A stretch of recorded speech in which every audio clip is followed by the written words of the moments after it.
Good morning everyone. आज के main topic में स्वागत है आपका।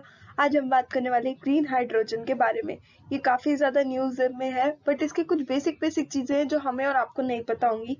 From the basic to the top आज हम पूरा ग्रीन हाइड्रोजन को कवर करेंगे। सो या let's get started. First of all, अगर हम कॉन्टेक्स्ट की बात करें, यूएसए ने फर्स्ट ऑफ ऑल अगर हम कॉन्टेक्स्ट की बात करें, यूएसए ने $100 मिलियन का एक हाइड्रोजन प्रोडक्शन की इन्वेस्टमेंट की स्कीम को या इन्वेस्टमेंट को अनाउंस किया था। उसके 4 महीने के अंदर अंदर अभी के बजट में भी हमारी जो R&D इंडिया है, उन्होंने नेशनल हाइड्रोजन मिशन को भी आगे इनिशिएटिव लिया है, जिसमें फाइनेंस मिनिस्टर ने भी यूनियन बजट के 2021 में इस चीज को प्रपोज किया है कि हम generation of hydrogen from the green power resource पे फोकस करेंगे, और इसके ऊपर कुछ ड्राफ्ट रेगुलेशंस भी आने वाली हैं 1 महीने के अंदर अंदर। तो हम कह सकते हैं कि एक काफी अच्छा इनिशिएटिव है। बट ग्रीन हाइड्रोजन होता क्या है, अब वो हम आगे डिस्कस करते हैं। फर्स्ट ऑफ ऑल थोड़ा सा पायलट प्रोजेक्ट्स या थोड़ा बहुत प्लॉट समझ लेते हैं। सबसे बड़ी बात अगर हम करें, अभी तक हाइड्रोजन जो ग्रीन हाइड्रोजन पे जो व्हीकल्स चल रहे हैं वो दिल्ली और लेह में चल रहे हैं।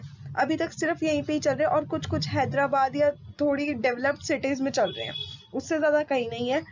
तो उसके कुछ शॉर्टकमिंग्स भी हैं, क्या प्रॉब्लम्स आ रही है वो भी हम आगे डिस्कस करेंगे। तो मैंने आपको बता दिया है कि हाइड्रोजन बेस्ड CNG ये भी एक हम कह सकते हैं फ्यूल है जो कि हेल्प करता है। तो दिल्ली पूरी तरह हाइड्रोजन बेस्ड CNG को अपनी बसेस में, जो ट्रांसपोर्ट बसेस होती है उनमें यूज करने में काफी ज्यादा फोकस कर रहा है, काफी ज्यादा ध्यान दे रहा है। और इसका जो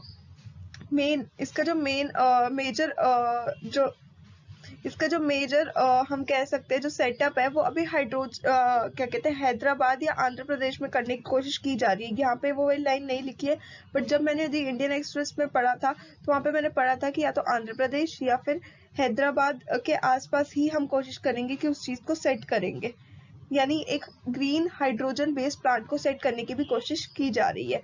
बट अभी करंटली ये कहाँ पे चल रही है, लेह में चल रही है और दिल्ली में चल रही है। इसके अलावा ज्यादा कहीं पे भी नहीं है ग्रीन हाइड्रोजन अवेलेबल। अब अगर हम हाइड्रोजन फ्यूल की बात करें तो ये मेनली हमें नेचुरली हवा में नहीं मिलता, इसको हमें एक्सट्रैक्ट करना पड़ता है। कैसे एक्सट्रैक्ट करना पड़ता है, या तो हमें कंप्रेशन के थ्रू या फिर हमें वाटर में से एनर्जी या हम कह सकते हैं कि करंट को पास करके वाटर के जो 2 मॉलिक्यूल्स होते हैं, हाइड्रोजन H2O से वाटर बनता है, तो हमें हाइड्रोजन को सेपरेट करना पड़ता है और ऑक्सीजन वाले एलिमेंट को सेपरेट करना पड़ता है। वहां से हमें हाइड्रोजन जो है वो एक्सट्रैक्ट होता है। तो यहाँ का भी कुछ पढ़ लेते हैं जो स्लाइड पे हमने लिखा है। यही लिखा है कि हाँ जी ये फ्रीली अवेलेबल नहीं है। सेकेंडली कि ये नेचुरल गैस से बनता है, कैसे, उसमें से क्या पास करके, करंट पास करके थ्रू वाटर। इसके अलावा क्या बात की गई है कि जब हम हाइड्रोजन को बर्न करते हैं तो उसमें से सब वाटर वेपर निकलते हैं, कार्बन डाइऑक्साइड नहीं निकलता। कार्बन डाइऑक्साइड नहीं निकलता, इसका मतलब क्या है कि एक क्लीन फ्यूल है। ये चीज हमें पता चल गई। यानी नेक्स्ट अगर हम पॉइंट में बात करें तो हाँ यही लिखा हुआ है कि although hydrogen is a clean molecule, the process of extracting it is energy intensive. तो कहीं ना कहीं चाहिए क्लीन मॉलिक्यूल हो, बट कहीं ना कहीं इसको एक्सट्रैक्ट करना एक एनर्जी इंटेंसिव प्रोसेस है। और इसको हम मेनली, ये फ्यूल जो है ये व्हीकल बेस्ड है, बट ये थोड़ा सा स्लाइटली एक्सपेंसिव साइड में, क्योंकि अभी तक इतना ज्यादा डेवलप्ड नहीं हुआ है। इसके अलावा अगर हम सोर्सेस की बात करें कि कहाँ कहाँ से हम एक्सट्रैक्ट कर सकते हैं, इन सोर्सेस को हम कलर बेस्ड टैब्स में क्लासिफाई करेंगे। Green colour, blue colour and grey colour. सबसे पहले अगर हम बात करें ग्रे कलर की, तो ग्रे कलर वो फ्यूल होता है, वो हाइड्रोजन फ्यूल है जो हम फॉसिल फ्यूल्स को बर्न करके एक्सट्रैक्ट करते हैं। तो यानी कहीं ना कहीं इसमें कार्बन डाइऑक्साइड रिलीज होगा या ऐसी कोई हजार्डियस गैसेस रिलीज होंगी, तो ये कहीं से भी क्लीन उतना ज्यादा नहीं है। जो ब्लू हाइड्रोजन है उसको भी हम फॉसिल फ्यूल्स के साथ कार्बन के साथ कैप्चर करके फिर उसको स्टोर करके एक्सट्रैक्ट करते हैं, तो ये भी कहीं ना कहीं हजार्डियस है।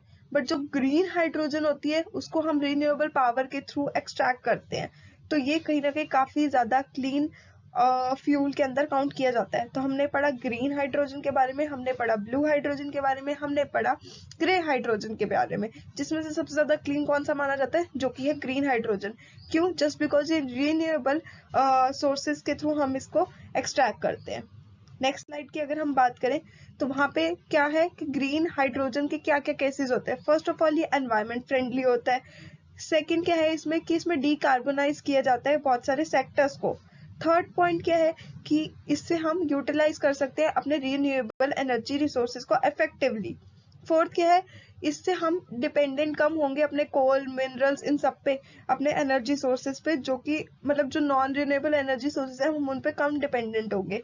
फिफ्थ पॉइंट क्या है, helps in achieve Paris goals. हमें पेरिस एग्रीमेंट के बारे में कहीं ना कहीं पता होगा, तो उसमें वो बेसिकली, या पेरिस अकॉर्ड के बारे में पता होगा, वो बेसिकली एनवायरनमेंट से रिलेटेड ही है। उसमें सबसे मेन फोकस किया गया है एनवायरनमेंट के ऊपर कि एनवायरनमेंट क्लीन रहे, ग्लोबल वार्मिंग ना बढ़े। तो ये जो मेन एनवायरनमेंट के कंसर्न्स है या क्लाइमेट चेंज है उन पे फोकस किया गया है। तो कहीं ना कहीं ग्रीन हाइड्रोजन हमें वो वाला गोल अचीव करने में भी हेल्प करेगा। इसके अलावा एनर्जी सिक्योरिटी, जो ग्रीन हाइड्रोजन है, हम कह सकते हैं कि उससे हमारे जो इंपोर्ट्स होते हैं एनर्जी बेस्ड, फॉर एग्जांपल हम काफी ज्यादा पेट्रोल इंपोर्ट करते हैं, हम काफी ज्यादा ये ऑयल बेस्ड या क्रूड ऑयल्स वगैरह हम काफी ज्यादा इंपोर्ट करते हैं। तो जब हम उन चीजों को रिप्लेस कर देंगे ग्रीन हाइड्रोजन से, तो कहीं ना कहीं हमारे इंपोर्ट्स में भी कमी आएगी और हम काफी कम डिपेंडेंट होंगे रेस्ट ऑफ द वर्ल्ड पे इन सब चीजों के लिए। नेक्स्ट अगर हम बात करें कि how hydrogen based vehicles are better than battery based electric vehicles. अब समझते हैं इस बात को।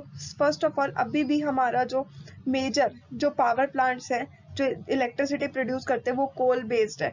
अभी भी वहां पे वाटर इलेक्ट्रिसिटी काफी कम है बट उतने ज्यादा नहीं है जितने अभी भी कोल बेस्ड, यानी अभी भी हम नॉन रिन्यूएबल एनर्जी सोर्सेज से इलेक्ट्रिसिटी ज्यादा एक्सट्रैक्ट करते हैं। तो कहीं ना कहीं अगर अभी हम इलेक्ट्रिक व्हीकल को ज्यादा यूज करेंगे तो हमें इलेक्ट्रिसिटी और प्रोड्यूस करनी पड़ेगी, जो कि अल्टीमेटली प्रेशर डालेगा नॉन रिन्यूएबल रिसोर्सेज पे, जो कि एनवायरनमेंट के लिए काफी ज्यादा बुरे हैं। तो फर्स्ट पॉइंट पे हमारी यही बात हुई है।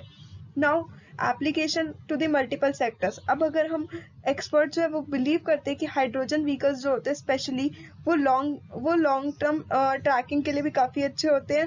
और इसके अलावा जो इलेक्ट्रिसिटी में जो ये व्हीकल्स होते हैं ये उतने ज्यादा इफेक्टिव नहीं हो पाते एज कंपेरेटिवली जितने की और व्हीकल्स होते हैं।